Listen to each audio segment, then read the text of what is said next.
Hello friends, good morning, જય શ્રી કૃષ્ણ, જય દ્વારકાધીશ. કેમ છો બધા? મજામાં ને? તો સ્વાગત છે તમારું આજના એક નવા વિડીયોમાં. અત્યારે ઘડિયાળમાં 9 વાગી ગયા છે અને મેં રસોઈ બનાવી લીધી છે. દિત્યાના પપ્પા નથી સૂતા છે અને આજે છે ને મારે સાંજે એક સ્પેશિયલ આઈટમ બનાવવાની છે, તો એની તૈયારી છે ને મારે અત્યારથી જ ચાલુ કરી દેવી પડશે. શું બનાવવાનું છે ને હું આગળ તમને વિડીયોમાં હમણાં બતાવું. ચાલો, તો હું તમને આટલી સ્પેશિયલ વસ્તુની વાત કરતી હતી ને, એ છે આપણે જો અહીંયા જાડો લોટ દળ્યો હતો ને ઢોકળાનો, એનું અત્યારે મારે એમ આ ડબ્બાની અંદર આથો નાખવાનો છે. એટલે બધી વસ્તુ મેં લઈ લીધી છે. અત્યારે તમે કંઈ જરૂર ન પડે, આમાં ખાલી આપણે જે લોટ હોય એ લોટ લઈ લીધો છે.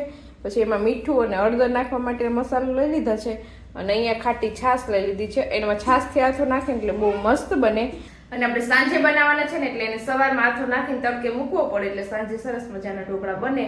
અને જો સવારે બનાવવા હોય તો રાતના જ આખી રાત આથો નાખી દેવાય એટલે ગરમીના લીધે વધારે આથો આવી જાય. શિયાળામાં થોડુંક ઓલું થાય, બાકી તો આથો આવી જ જાય. તડકે દિવસના તો તડકે મૂકી દઈએ, પણ રાતના આથો નાખવો હોય તો કોઈ વસ્તુ ઢાંકીને પછી મૂકી દઈએ એટલે સરસ આથો આવી જાય. તો અત્યારે જો મારે સાંજે બનાવવાના છે તો અત્યારે હું ઢોકળાનો આથો નાખી દઉં. દળ્યું તો મેં કીધું દળી લીધું હતું, પણ ખાટી છાશ હોય ને તો મસ્ત આથો આવે. કાલની ખાટી છાશ આપણે વધારે પડી હતી તો કાલ અત્યારમાં આથો નાખી દો. તો જો આમાં છે ને આપણે હળદર, મીઠું અને લોટ લઈ લીધો છે અને હવે એમાં છે ને આપણે ખાટી છાશ નાખતી જવાની બેટર પ્રમાણે, જેટલી જોતી હોય ને એ રીતની ખાટી છાશ લઈ અને પછી આને સરસ મજાનું મિક્સ કરી દેવાનું. ચાલો, તો જો આ રીતનું આપણું છે ને બેટર બનીને રેડી થઈ ગયું છે. તો હવે આપણે ડબ્બાને છે ને અગાસી ઉપર તડકામાં મૂકી આવીએ અને સાંજે પછી આપણે 4-5 વાગે ખોલશું. પછી હું તમને બતાવીશ કે એમાં કેવો આથો આવ્યો છે. ચાલો, તો પેલા મૂકી આવીએ અગાસી ઉપર. ચાલો, તો જો આપણે છે ને આપણા ડબ્બાને આવી રીતે તડકે મૂકી દીધો છે. અહીંયા તો જો સૂર્યપ્રકાશ છે એટલે એના લીધે આથો છે ને મસ્તીનો આવી જવાનો છે. 4-5 વાગ્યા પાછો આ ડબ્બો છે ને આપણે ખોલી અને તમને બતાવશું કે એમાં કેવો આથો આવ્યો છે. અત્યારે છે ને એટલો જ ભર્યો છે, પણ પછી આપણે જોશું એટલે આટલો થઈ જશે. આથો આવી જશે ને એટલે ઊંચું આવી જશે બેટર આપણું. એ હું તમને આગળ વિડીયોમાં બતાવીશ. વિડીયોમાં કન્ટિન્યુ રહેજો, મજા આવશે વિડીયો જોવાની. તો ચાલો, હવે ઘરનું બધું કામ હજી બાકી છે તો ફટાફટ આપણે કામ કરી લઈએ. અને દિત્યાબેન પણ ઉઠી ગયા છે તો એને આપણે મૂડમાં લઈ આવીએ. અને હવે એના આંગણવાડીનો ટાઈમ થઈ ગયો એટલે ફટાફટ હું રેડી કરી દઉં. ચાલો, તો દિત્યાબેન પણ થઈ ગયા છે ready. Good morning Ditya. Good morning, જય શ્રી કૃષ્ણ. તમારું સ્વાગત છે. તમારું નવા દિવસ સ્વાગત છે. હું જાસુ ભરવા અને મેં જૂની બોટલમાં કાનાઈ પાડ્યા ઢાંકણામાં જો. હા, પી કેમ પીવાનું હોય?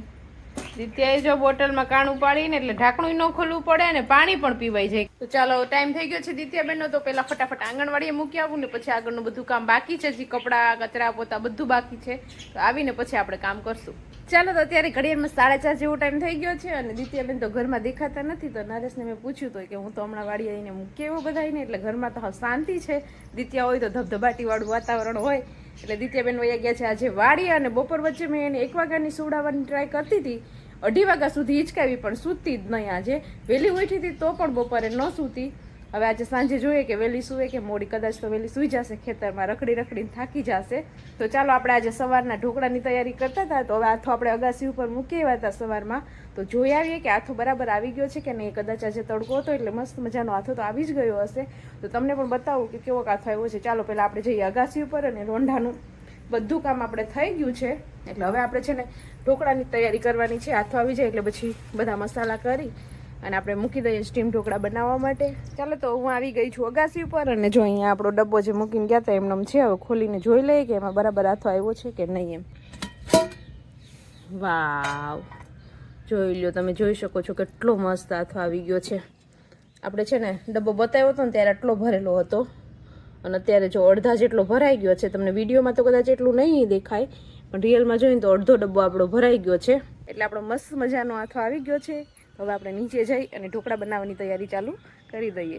ચાલો, તો અત્યારે 5 જેવો ટાઈમ વાગી ગયો છે અને આપણે છે ને આથો મસ્ત મજાનો આવી ગયો. મેં તમને બતાવી દીધું અને હવે આવી ગઈ છું રસોડામાં ઢોકળાની તૈયારી કરવા માટે. અને બધા ઓલમોસ્ટ મસાલા આપણે રેડી કરી લીધા છે. જો અહીંયા તમે જોઈ શકો છો આપણે નમક લઈ લીધું છે, સ્વાદ પ્રમાણે નાખ્યું હતું, પણ હજી જો ઘટશે ને તો આપણે પાછું નાખશું. પછી આમાં તલ લઈ લીધા છે. પછી ચણાની દાળ છે ને મેં સવારમાં પલાળી દીધી હતી. પછી છે લસણ અને મરચાં, પછી લીલા ધાણા, અહીંયા આપણો આથો આવી ગયો તો બેટર, પછી બીજા બધા મસાલા છે, પછી લીંબુ અને સાજીના ફૂલ થોડાક નાખશું. એટલે બધું આપણે પ્રિપરેશન કરી લીધી છે. અને જો અહીંયા આપણે સ્ટીમ થવા માટે કુકર પણ રેડી કરી લીધું છે. એમાં પાણી ભરી લીધું છે. પછી એમાં થોડાક સાજીના ફૂલ નાખ્યા છે, લીંબુ નાખ્યું છે એટલે આપણું કુકર છે ને કાળું ન પડે.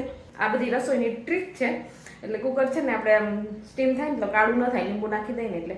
તો ચાલો ફટાફટ આપણે બધા મસાલા મિક્સ કરી બેટર રેડી કરી અને કુકરને પણ હમણાં સ્ટીમ થવા માટે મૂકી દો. ત્યાં સ્ટીમ થઈ જાય એટલે હું પ્લેટ બધી ભરી લઉં અને હવે ઢોકળા થઈ જાય ને પછી તમને હું બધું બતાવું. ઘણા લોકો બેટરની અંદર છે ને દૂધી ખમણીને નાખે, ગાજર નાખે, કોબી નાખે, નખાય. જેને ભાવતું હોય એ લોકો બધા નાખી શકે છે, પણ અમારા ઘરમાં કોઈને ભાવતું નથી એટલે અમે કાંઈ એવું નાખતા નથી. મુઠિયા ઢોકળાની અંદર બધું નાખીએ છીએ. આમાં તો ખાલી જે વસ્તુ બધા મસાલા હોય ને એ જ નાખીએ છીએ. એટલે ફટાફટ ચાલો હવે આપણે બેટર રેડી કરી અને મૂકી દઈએ ઢોકળા સ્ટીમ થવા માટે. એટલે વાડીએથી આગળ દીદી આવશે ને એટલે મને પૂછશે કે મમ્મી ઢોકળા બની ગયા. એને સવારનું મેં કીધું હતું ને એટલે એને આજે છે ને યાદ છે અને એના પણ ફેવરિટ છે અને મારા પણ ફેવરિટ છે સ્ટીમ ઢોકળા. ચાલો તો જો આપણે છે ને બધા મસાલા મિક્સ કરી અને મસ્ત મજાની આપણી પ્લેટ ને વાટકા ને બધું રેડી કરી લીધું છે. જોતા જ મોઢામાં પાણી આવી જાય એટલું મસ્ત લાગે છે, અત્યારે કલરફુલ લાગે છે. તો હવે આપણું પાણી પણ જો આપણે સ્ટીમ થવા માટે મૂકી દીધું હતું તો ફટાફટ હવે છે ને આપણે આને અંદર ગોઠવી દઈશું. આવી રીતે પહેલાં બધી વાટકી આપણે આમાં ગોઠવી દઈશું. ચાલો વાટકી વ્યવસ્થિત ગોઠવાઈ ગઈ છે અને પછી હવે ડીશ ગોઠવી દઈશું અને પછી છે ને આપણે એને 20 થી 25 મિનિટ સુધી સ્ટીમ થવા દઈશું. કેમ કે પહેલી વાર હોય ને તો વાર લાગે, પછી તો 10-15 મિનિટમાં ફટાફટ થઈ જાય. અને પાણી ઉકળી ગયું છે એટલે વાર નહીં લાગે, 15-20 મિનિટની અંદર થઈ જશે. તો ચાલો ફટાફટ હું સ્ટીમ થવા માટે મૂકી દઉં ને પછી તમને બતાવું કે કેવા બન્યા છે. ચાલો તો આપણે છે ને ઢોકળા સ્ટીમ થવા માટે મૂકી દીધા છે અને જો અહીંયા આપણે બીજી બાજુ ખીચડી પણ મૂકી દીધી છે. ગમે તે રસોઈ બનાવીએ, ગમે તે નવી વસ્તુ બનાવીએ, પણ અમારે ખીચડી થોડીક તો થોડીક, એક પ્યાલો તો એક પ્યાલો મૂકવી જ પડે. બધાને ખીચડી તો જોઈએ જ. નરેશ એક ન ખાય, બાકી અમારે બધાને તો ખીચડી ખાવી જ પડે છેલ્લે છેલ્લે. ચાલો તો ઘડિયાળમાં જો 4:45 વાર છે એટલે 20-25 મિનિટ જેવો ટાઈમ થઈ ગયો છે. એટલે આપણે હવે છે ને ખોલીને જોઈ લઈએ છીએ. વાહ, દેખાતા તો એવું લાગે છે કે થઈ ગયા છે સ્ટીમ. તો ચાકાની મદદથી જોઈ લઈએ. જો ચાકામાં પણ નથી ચોટતા એટલે એનો મતલબ એવો છે કે આપણા ઢોકળા મસ્ત મજાના સ્ટીમ થઈ ગયા છે. તો ફટાફટ કાઢી લઈએ અને બીજો ગાણો બાકી છે એ આપણે એમાં મૂકી દઈએ સ્ટીમ થવા માટે. જો અહીંયા આપણો એક ગાણો મસ્ત મજાનું ચડી ગયો છે અને કેટલા મસ્ત બન્યા છે ટેસ્ટમાં પણ ઢોકળા. અને અહીંયા આપણો બીજો ગાણો છે ને તૈયાર કરી લીધો છે અને હવે સ્ટીમ થવા માટે મૂકી દો. અને ડબ્બો થઈ ગયો છે, ખાલી 2 ગાણવા થયા છે પણ ઇનફ થઈ જશે. 2 ગાણવા થઈ જાય એટલે આખા ઘરને થઈ જાય. તો ચાલો ફટાફટ હવે બીજો ગાણવો પણ મૂકી દો એટલે સ્ટીમ થઈ જાય. અને મમ્મી પપ્પાની લોકો તો જે આવ્યા નથી વાડીથી. ચાલો તો દિત્યાબેન પણ વાડીથી ખેતી કરીને આવી ગયા. ખેતી કરવા ગઈ હતી કે ભણવું તો નથી તારે? મજા આવે ખેતી કરવાની? આમ જો મેં શું બનાવ્યું. યસ, કોના ફેવરિટ છે ખાવા કે? ચાલો તો જો મમ્મી વાડીએથી છે ને પાકેલું પપૈયું લઈ આવ્યા. ઝાડની અંદર જ પાકી ગયું કે. ચાલો તો પછી ખાશું આપણે. આજે તો ઢોકળા બનાવ્યા છે એટલે આને મૂકી દઈએ, મોડેકથી ખાશું. અહીંયા જો છે ને ઢોકળા સાથે ખાવા માટે આપણે મસ્ત મજાની લસણવાળી ચટણી વઘારી નાખી છે. આમાં કઈ હોય નહીં, આપણે જે ડબ્બી ભરી હતી ને લસણવાળી ચટણી ખાંડીને એમાં રાઈ જીરું તેલ મૂકી અને વઘાર કરી નાખ્યો છે. થોડુંક પાણી નાખી દીધું છે એટલે આપણી લસણવાળી ચટણી ઢોકળા હારે ખાવા માટે રેડી થઈ જાય છે. બાકી એમાં કઈ હોય નહીં. એટલે જો અહીંયા મસ્ત મજાની ચટણી આપણે વઘારી નાખી છે અને આપણા ઢોકળાનો બીજો ગાણવો હજી ચડે છે. અને મમ્મી પપ્પા આવી ગયા છે એટલે એના માટે આપણે ચા બનાવવાનો છે. ખીચડી બની ગઈ છે. તો અત્યારે ઢોકળા વઘારવાનો સમય થઈ ગયો છે. એટલે ઢોકળા આપણે સોમનાથ મેળામાં લીધા હોય તો તમારે અડધો વીઘો આરામથી કાઢવો પડે.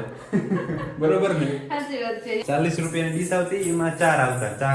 4 કટકા આમ આવડા પીસ હોય ને એ 4 પીસ આવે. 40 રૂપિયાની ડીશ. આટલા લેવા જાય તો કેટલા 5,000 ના થતા હશે. 5,000 ના ઢોકળા થઈ જાય આરામથી તમારે. અને ઘેર બનાવે તો કઈ ખર્ચા વગરના છે. ઘરના ચોખા છે એના જ બનાવી નાખ્યા મફતમાં. હા, થોડી વાર પછી ખાઈએ આપણે. વઘારની તૈયારી કરું છું. જો આપણે અહીંયા તેલ મૂકી દઈએ. મસ્ત મજાના છે ને ઢોકળા વઘારી નાખીને પછી ગરમા ગરમ ઢોકળા વઘારી અને બેસી જાય જમવા. બધી તૈયારી તો થઈ ગઈ છે, તો ખાલી વઘારે છે એટલે બધાને બોલાવી લઈએ. એટલા ઢોકળા આપણે સોમનાથ મેળામાં લીધા હોય તો અડધો વીઘો કાઢવો પડે કે એકાદો ચાર તો કાઢવો જ પડે. 4 દે 40 રૂપિયાના 4 કટકા. 5 પીસ આપે ખાલી. એ પતલા પતલા હોય એટલા જાડા તો રાખે નહીં, ઓછું રાખે બેટર.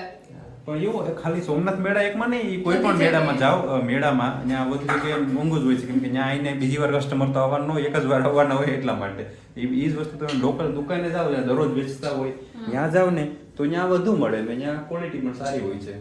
કેમ કે મેળામાં તો કેવું હોય કે ભાઈ હું આજ ગયો, બીજી દી પછી નથી જવાનો. ચાલો તો જો આપણે મસ્ત મજાનું વઘાર મારી દીધું છે. રાઈ જીરું ને તલ ને બધું નાખીને હવે એને થોડીક વાર આપણે સાંતળવા દઈએ. પછી મસ્ત મજાના ઢોકળા ગરમા ગરમ ખાઈ લઈએ. અને તમે પણ ખાઈ લેજો. મારા ને દિત્યાના ને બધાના ફેવરિટ છે. કોના કોના ફેવરિટ છે ને નીચે કોમેન્ટ કરીને કહી દેજો. ચાલો તો બધાએ જમી લીધું છે. નરેશ એક છે ને મમ્મી બે ખાય છે. હવે બધાએ જમી લીધું. આખું ટોપિયું ભર્યું હતું. જો થઈ ગયું ચટ. હવે આટલા ઢોકળા વધ્યા છે. આજે છે ને રાતે દિત્યા નાસ્તો કરવા જો હે. બાકી બધું માપે થઈ ગયું છે. બહુ મસ્ત બન્યા હતા. મને તો ભાઈ મેં બનાવેલું ભાવે જ ને. તમને તો મને પણ ઢોકળા સારા લાગ્યા. હવે આપણે થોડાક હજુ મારે બાકી છે ખાવાના, તો એ ખાઈને પૂરા કરી લઉં. તમને પહેલો નંબર હે? હોશિયાર છે કે જલપા કે ઠોઠ? હોશિયાર છે તો ઈ જ રાખીને એમ કહેવાનો મતલબ એમ કે. હા. ચાલો તો 9:30 જેવો ટાઈમ થઈ ગયો છે, જમીને થઈ ગયા છે ફ્રી અને આવી ગયા છે રૂમમાં. વિડીયોને પણ આપણે અહીંયા એન્ડ કરી દઈએ. તો તમને આજનો મારો વિડીયો કેવો લાગ્યો એ કોમેન્ટ કરજો, લાઈક કરજો, શેર કરજો અને જો ચેનલમાં ન હોય તો સબસ્ક્રાઈબ કરજો. આવતીકાલે મળીશું નવા વિડીયો સાથે. ત્યાં સુધી બાય, ગુડ નાઇટ.